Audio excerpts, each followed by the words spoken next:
So please note, after this topic, you will be able to apply the concept of reliability allocation to improve the reliability goal. It has one more part, reliability redundancy. For that purpose, you have to study the fifth module. Okay. So I am following LS Trainer, reliability engineering, East West plus 430. So first one is reliability goal. So please note, uh, before designing a system, for example, if you are a design engineer, if you are designing a system, before designing that system, you must be aware about the reliability goal. Okay, so first you have to know what is reliability goal. Reliability goal. A reliability goal is a specific business target stated as the quantified performance level. Means what is a required reliability?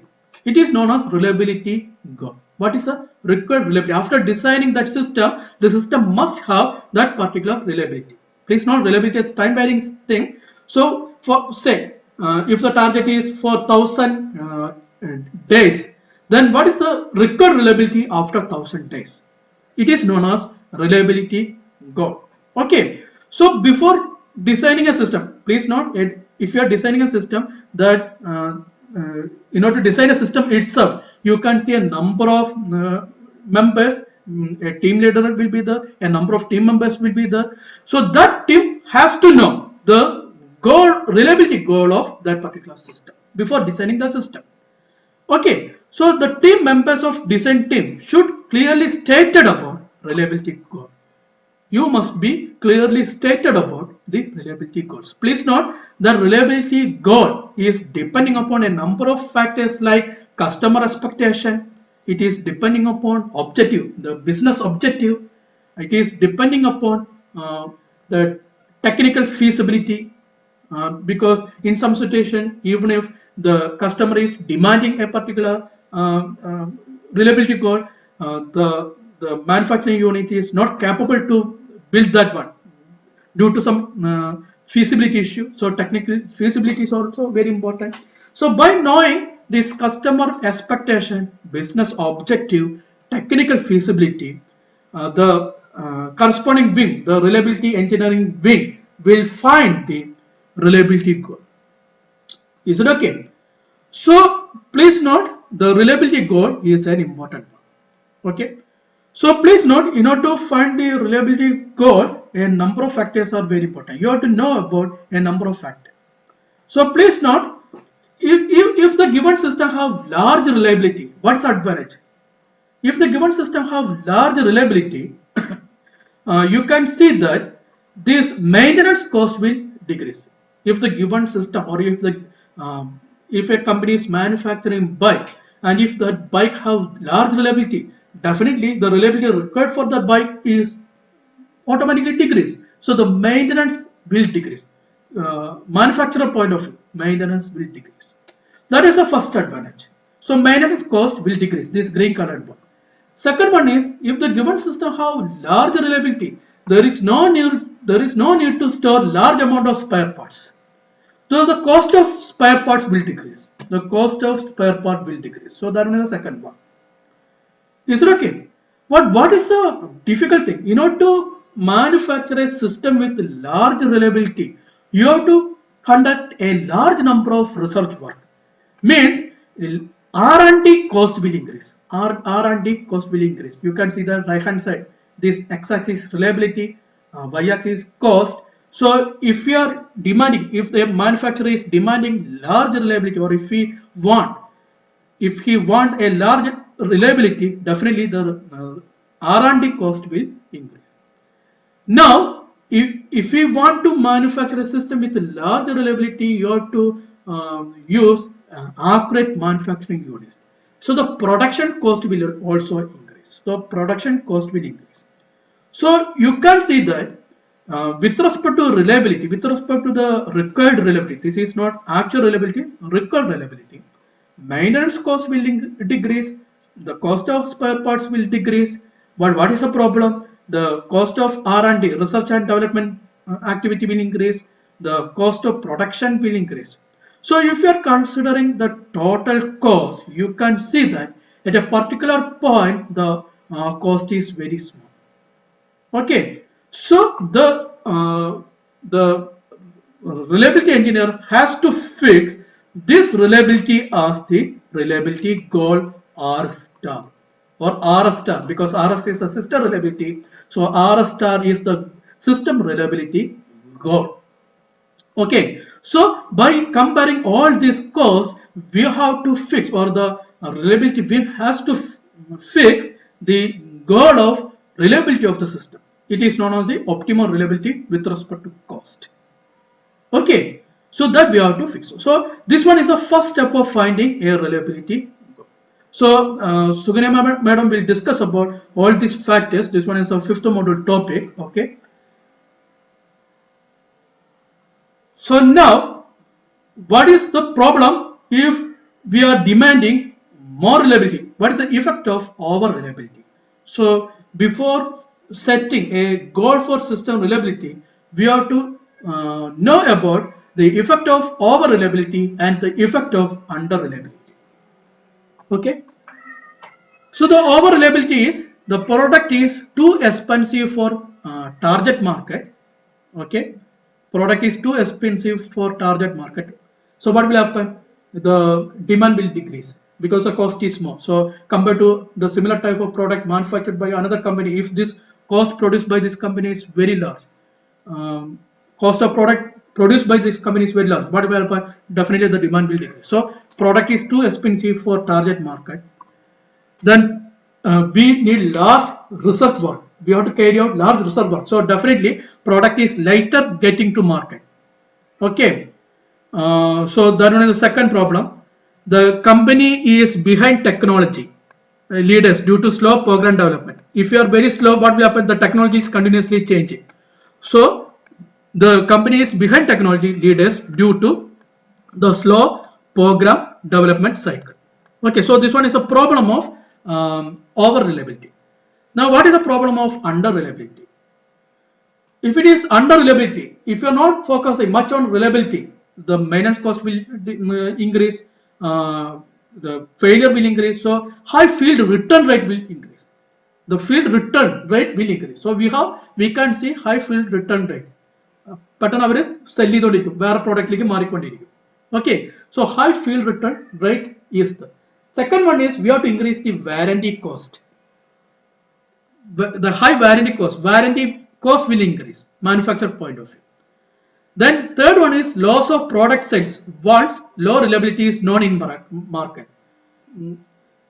So if it is not a trustworthy one, means if it is continuously failure, means it is not a trustworthy one, means the product sale will decrease. So loss of product sale once low reliability is known in market.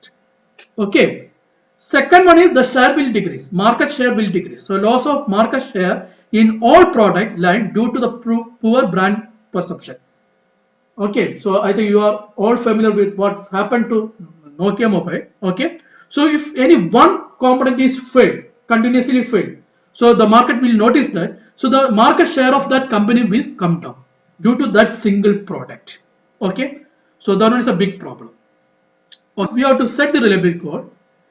Then with respect to that reliability goal, we will manufacture the component, the systems.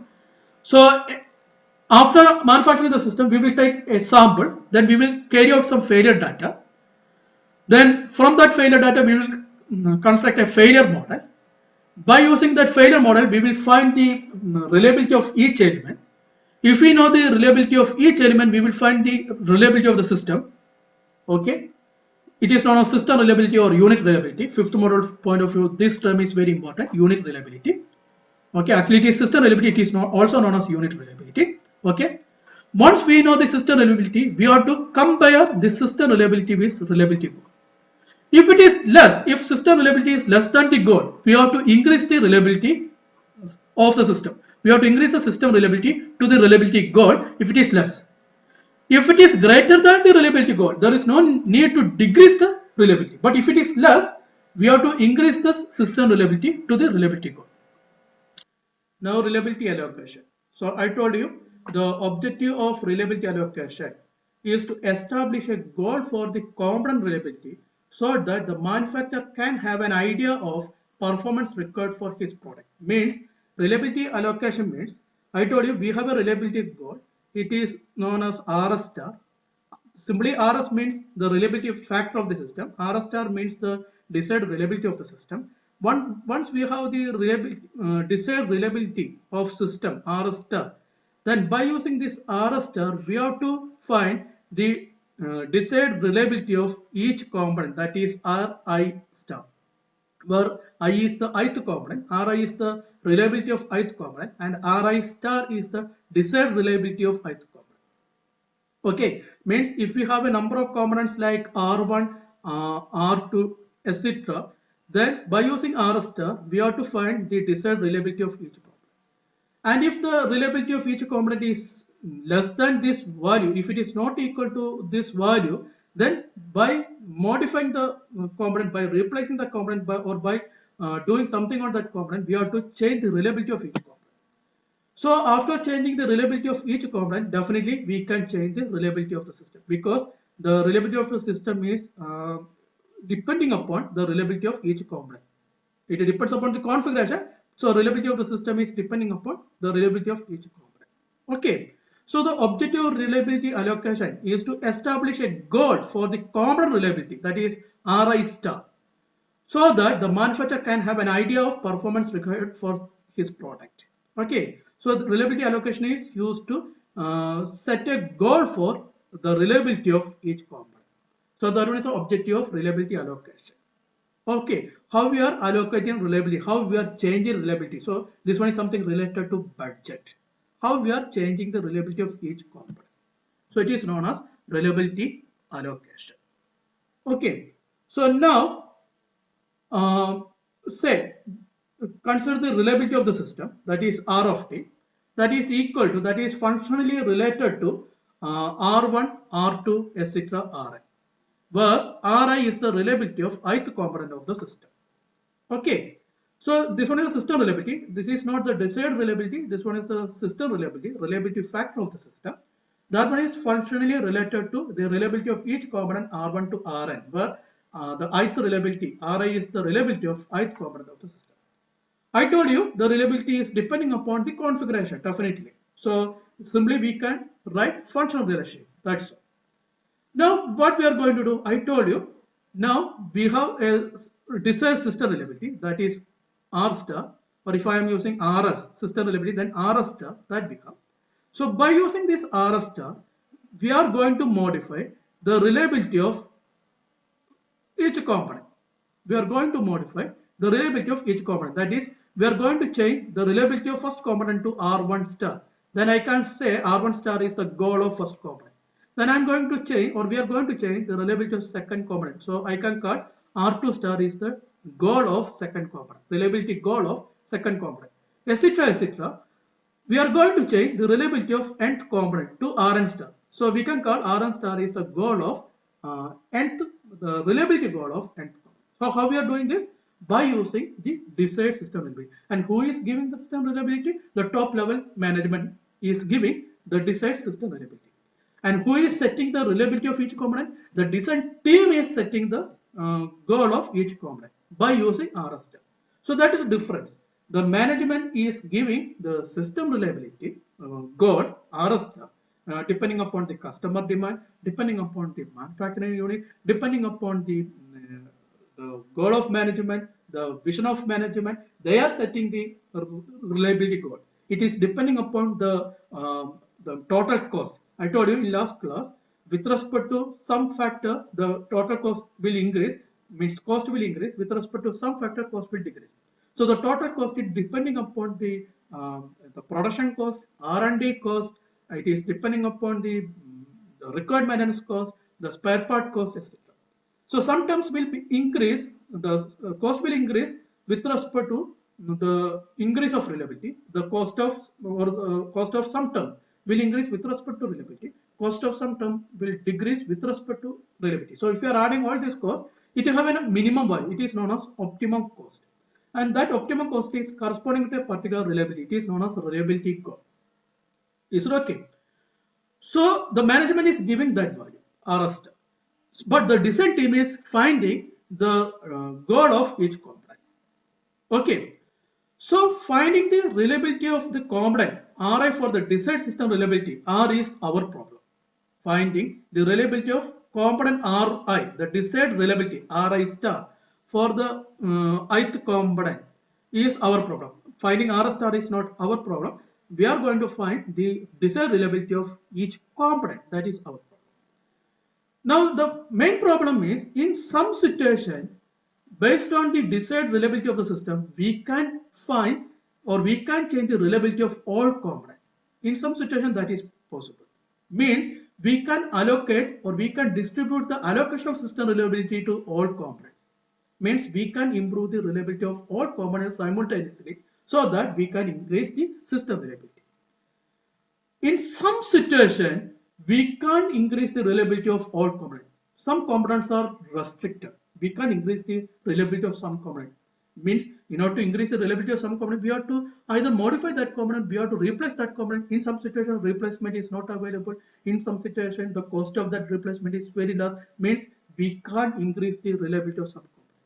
If you are unable to increase the reliability of some component, say I am unable to increase the reliability of first component. So there is no R1 step. Then what we have to do? By increasing the reliability of the remaining component, we have to achieve the desired system reliability. So in some situation, if one component is not allowed to improve, then by increasing the reliability of other components, we have to increase the system reliability. That is second one. Now third one is, in some situation, we can increase the reliability of all components.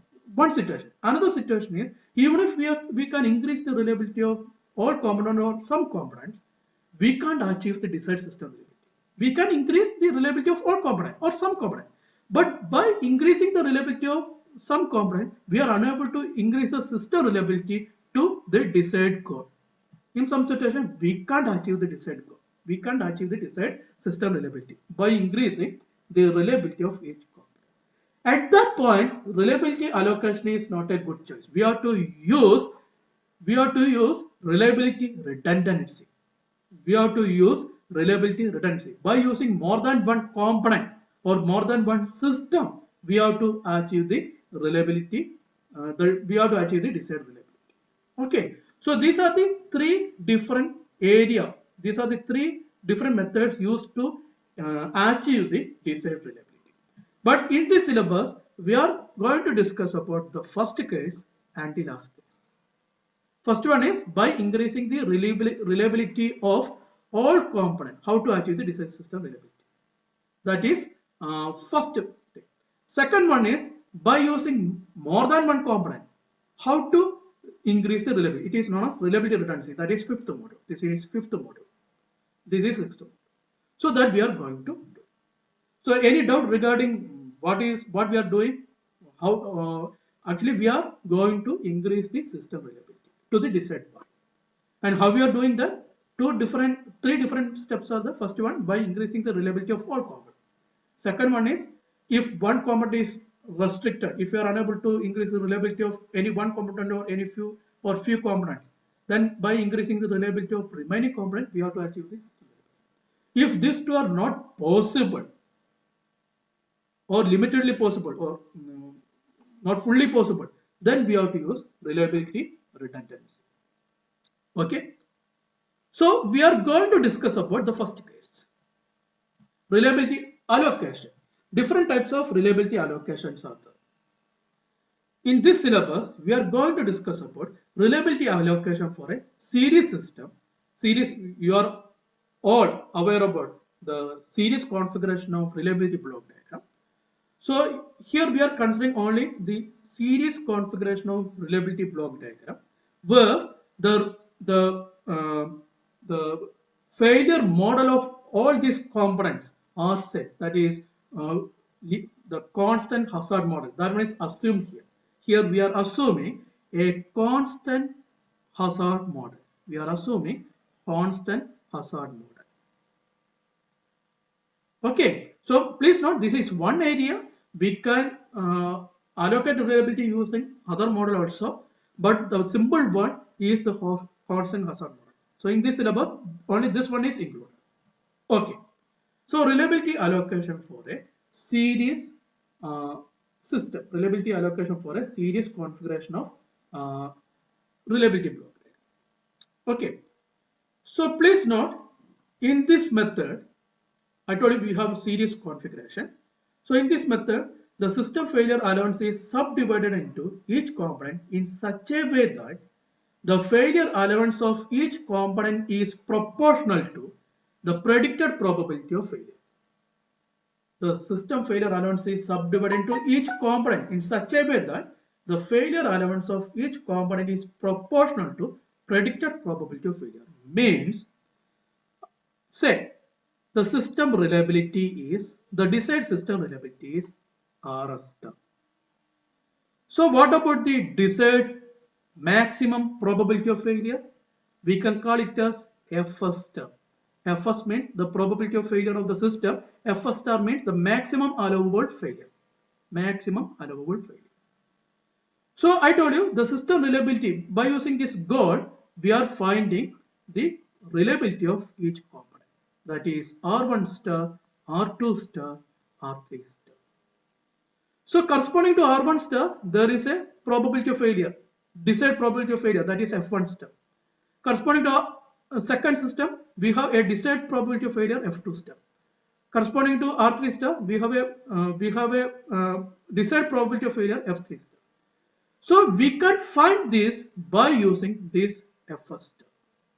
So actually what we are doing, we are not going to find the reliability goal. We are going to find the maximum allowable probability of failure of each component. We are going to find the maximum probability failure of each component. For example, if the desired system reliability is 0.91, say 0.91 is the desired system probability. So what we can do, the desired probability of failure of the system is 0.09, because 1 minus this system reliability, desired system reliability is 0.09. Is it okay? So now what we can do, if it is 0.09, we can distribute this probability failure to these components. We can distribute the probability of failure, the required probability of failure of the system into F1 star, F2 star and F3 star. We can distribute that. Okay. So in different way we can distribute that probability of failure. One method is, say the current, this is the desired probability of failure of each component. Say current probability is F1, F2, F3. Current probability of failure of these three components are F1, F2, F3. F1 star, F2 star, F3 star are the desired probability of failure. Now what we can do? We can find the desired probability of failure with respect to the current probability of failure. Means, what I am trying to say is, the desired probability of failure Fi star is proportional to the current probability of failure. What's the advantage of this? Say, if this one is 0.01, say for convenience, say the probability of failure of the current probability of failure of first component is 0.01 or 0.03. For convenience, the current probability of failure of F1 is equal to 0.03. Now, then I told you the desired probability of failure is proportional to Fi. Means, say if the desired probability of failure of F1 calculated from this current probability of failure F1 star is equal to 0.02, means this one is calculated by using this F1. Then the advantage of this method is, if the current probability of failure of second component is 0.06, then the desired probability of failure F2 star is that we can find is 0.04. Can you see any characteristics here? Here you can see that if there any relationship between these two, what is happened here? Here the probability of failure of second component is the double of first component. So what about allowance? The desired probability of failure is also the double of first one. desired probability failure of the second component is also the double of first component. So we are going to do this thing. We are distributing the system desired system probability failure in such a way that if the probability of failure is of first component is reduced to a particular factor,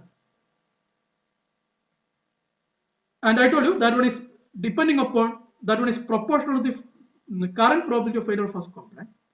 So we are reducing the probability of failure of the second component in a same fashion by using the same relationship.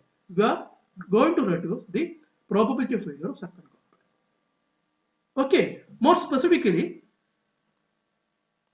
say if the predicted probability of component A is predicted means current probability of failure of A is twice as high as the predicted probability of component B.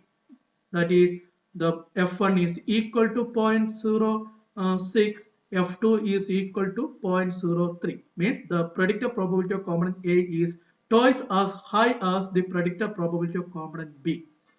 F1 is twice of F2. Then if we know the allocation of one component, that is F1 star is equal to 0.03, without any other computation we can easily find the probability, the desired probability failure of second component by the same ratio we have here. If this ratio is 2/1, then here also we have a ratio of 2. The same ratio is followed. Okay, so if the predicted probability of component A is twice as high as the predicted probability of component B, then component A is allocated twice as large as component B is allocated. So that one is the advantage of this failure rate allocation method. After doing the problem, you can understand what I'm trying to say. Okay. Now, please note, I already told you, here we are assuming that all components are following the constant failure rate model. All components are following the constant failure rate model. Okay, so please assume this. So now we are going to derive the failure rate allocation method by assuming constant failure rate.